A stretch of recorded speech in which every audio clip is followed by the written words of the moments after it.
Class 10th भूगोल का दूसरा अध्याय वन्य एवं वन्यजीव संसाधन के बारे में पढ़ेंगे, ठीक ना। इसके पहले वाले जो हम अध्याय में पढ़े थे संसाधन एवं विकास, ठीक। तो आज हम लोग ये वीडियो का 6 वाला भाग है, 6 नंबर का जो भाग है, ठीक ना, उसमें हम लोग वन्यजीव और वन्यजीव संसाधन के बारे में पढ़ेंगे।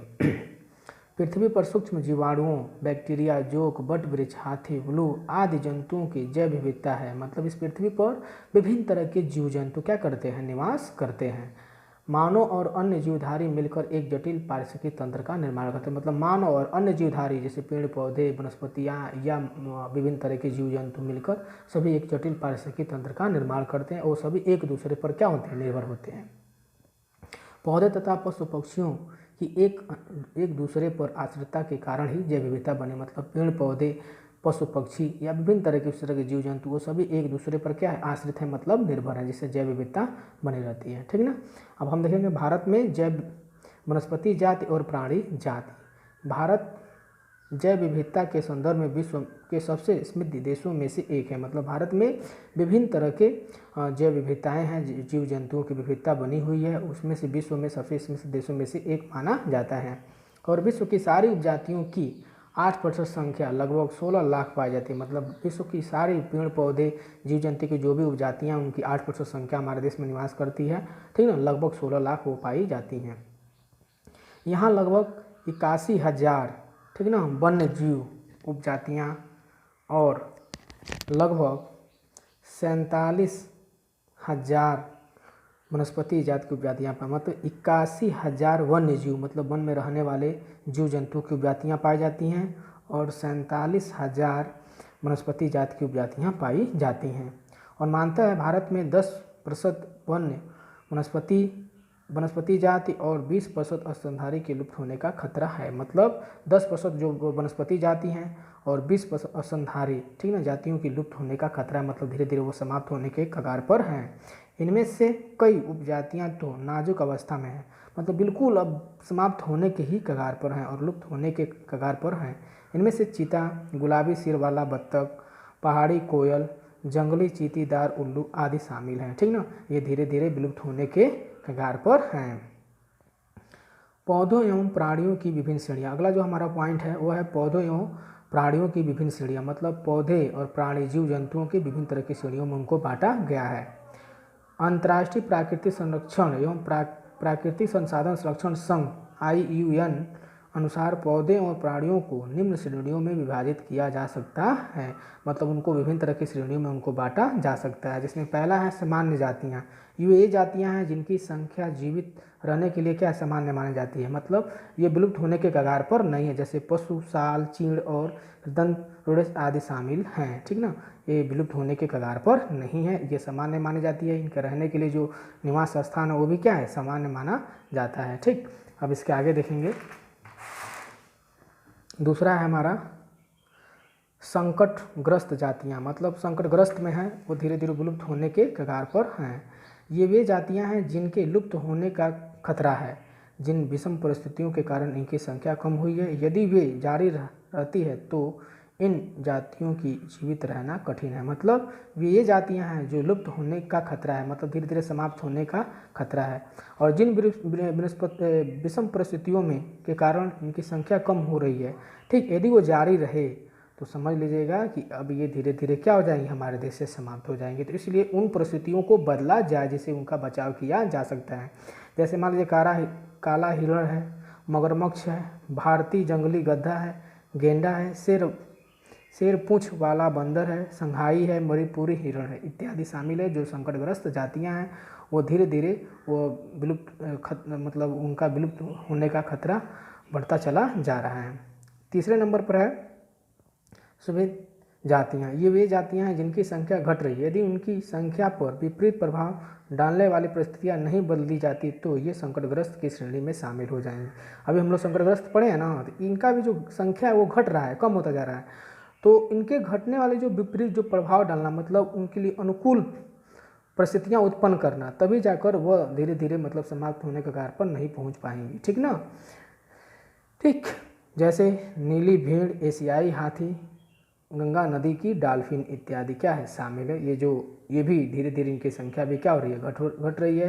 यदि उनकी परिस्थितियों में विपरीत प्रभाव नहीं डाला जाता है तो ये भी संकटग्रस्त की श्रेणियाँ में शामिल हो जाएंगी। दुर्लभ जातियाँ, इन जातियों की संख्या बहुत कम है। यदि इनको प्रभावित करने वाली विषम परिस्थितियाँ नहीं परिवर्तित होती तो ये संकटग्रस्त जातियों की श्रेणी में आ जाएंगे। मतलब ये भी दुर्लभ जातियाँ, बहुत कम, इनकी धीरे धीरे संख्या बहुत कम हो चुकी है, ठीक ना। और इनके कम होने वाले जो परिस्थितियाँ हैं उनको यदि परिवर्तित नहीं किया जाता है तो ये भी संकटग्रस्त की श्रेणियों में आ जाएंगी, ठीक। 5वें नंबर पर है स्थानीय जातियाँ। प्राकृतिक या भौतिक सीमाओं से अलग विषम क्षेत्रों में पाई जाने वाली जातियाँ हैं, ठीक ना। जब विशेष क्षेत्र में पाई जाए, जैसे अंडमानी टील है, निकोबारी कबूतर है, अंडमानी जंगली सूअर है और अरुणाचल के मिथुन इन जातियों के उदाहरण हैं, ठीक ना। जो स्थानीय जातियां हैं तो इनके विशेष रूप से उन स्थानों पर ये निवास करते हैं। यदि उनको यहाँ से कहीं हटाया जाए तो ये लुप्त हो सकती हैं, ठीक ना। 6 नंबर का है लुप्त जातियाँ। ये जातियाँ हैं इनके रहने आवास में खोज करने पर अनुपस्थित पाई गई। मतलब ये वे जातियाँ हैं जहाँ ये मुख्य रूप से रहते हैं, निवास करते हैं, तो वहाँ देखा गया तो ये अनुपस्थित पाए गए हैं, ठीक ना। तो ये उपजातियाँ स्थानीय क्षेत्र, प्रदेश, देश, महाद्वीप, पूरी पृथ्वी से ही विलुप्त हो गई हैं। ऐसी उपजातियों में एशियाई चीता है और गुलाबी सिर वाली बत्तख शामिल है, ठीक ना। ये विलुप्त हो चुकी हैं, ठीक ना। ये वहाँ पर दिखाई नहीं देती हैं, ठीक। इसके आगे हम लोग देखेंगे एशियाई चीता। एशियाई चीता स्थल पर रहने वाला दुनिया का सबसे तेज दौड़ने वाला 112 किलोमीटर प्रति घंटे की स्पीड से दौड़ता है। स्तनधारी प्राणी है जो बिल्ली परिवार का ही सदस्य है।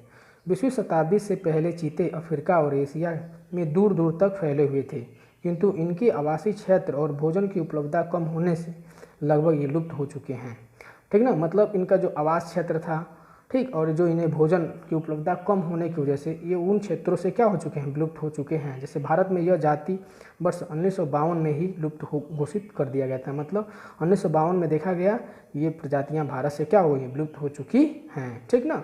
तो इस तरह ये था एशियाई चीता के बारे में हम लोग पढ़ लिए, ठीक। अब हमें देखना है वन संसाधन के बारे में। किसके बारे में, वन संसाधन के बारे में हमें पढ़ना है। स्थल पर प्राकृतिक रूप से स्वतः ही उगने बढ़ने वाले पेड़ पौधों, वृक्षों और झाड़ियों के सघन आवरण को वन या वनस्पति, प्राकृतिक वनस्पति कहते हैं। मतलब स्थल पर प्राकृतिक रूप से स्वतः ही अपने आप उगने वाले या बढ़ने वाले वृक्ष जो होते हैं या झाड़ियाँ होती हैं, उनके सघन आवरण को ही प्राकृतिक वनस्पति कहते हैं। वनों की आर्थिक और पर्यावरणीय उपयोगिता के कारण ये वन संसाधन कहलाते हैं। मतलब वनों से हमें आर्थिक लाभ भी होता है, पर्यावरण संरक्षण मिलता है, ठीक ना। तो इसके कारण हम इन्हें वन संसाधन के नाम से जानते हैं। वनों की उपयोगिता, वनों की उपयोगिता को प्रत्यक्ष और अप्रत्यक्ष लाभ के रूप में देखा जा सकता है। मतलब वनों से हमें क्या क्या उपयोगिता है, उससे लाभ क्या क्या हमें प्राप्त होती है, ठीक ना। तो सबसे पहले हम देखेंगे वनों से प्रत्यक्ष लाभ। वनों से ऑक्सीजन की पूर्ति होती है। मतलब हमें क्या मिलता है, ऑक्सीजन मिलता है।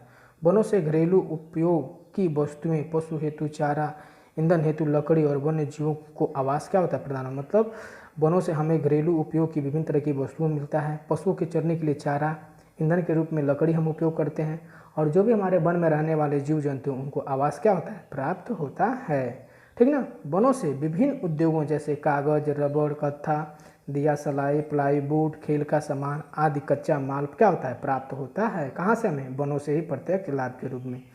वनों से औषधियों की आपूर्ति सुनिश्चित होती है। मतलब विभिन्न तरह की औषधि के लिए जड़ी बूटियाँ ये हमें क्या होती हैं, वहीं से प्राप्त होती हैं, ठीक ना। अब हम देखेंगे आगे है वनों से अप्रत्यक्ष लाभ। जैसे वनों से ही वर्षा में सहायक होता है। मतलब वनों के द्वारा ही वर्षा होता है, ठीक है। वनों से भूमि कटाव पर रोक लगाई जाती है। मतलब ज़्यादा से ज़्यादा वृक्षारोपण करते हैं तो जो भूमि का कटाव होता है वो क्या हो जाता है, कम हो जाता है, ठीक ना। वन बाढ़ को नियंत्रित करते हैं। जिन क्षेत्रों में बाढ़ आते हैं, यदि वहाँ उन क्षेत्रों में बाढ़ ज़्यादा से ज़्यादा वन लगाए जाएँ तो वहाँ बाढ़ आना कम हो जाएगा। वन पर्यावरणीय संतुलन स्थापित करते हैं। जो वन होते हैं उनसे पर्यावरण संतुलन स्थापित होता है, ठीक ना। और विभिन्न तरह के उनसे और भी हमें लाभ मिलते रहते हैं। तो ये वन हमारे लिए सबसे ही क्या है, महत्वपूर्ण संसाधनों में से एक माने जाते हैं, ठीक ना। तो ये वन संसाधन था। अब इसके अगले वाले जो भाग है उसमें हम लोग पढ़ेंगे आगे वाले जो वनस्पति जाति और प्राणी जाति के रिक्तीकरण के कारण, ठीक ना। तो अगले हम लोग भाग में पढ़ेंगे। अब यही ये समाप्त हुआ, ठीक। धन्यवाद। अगले वीडियो साथ में हम लोग मिलेंगे फिर से।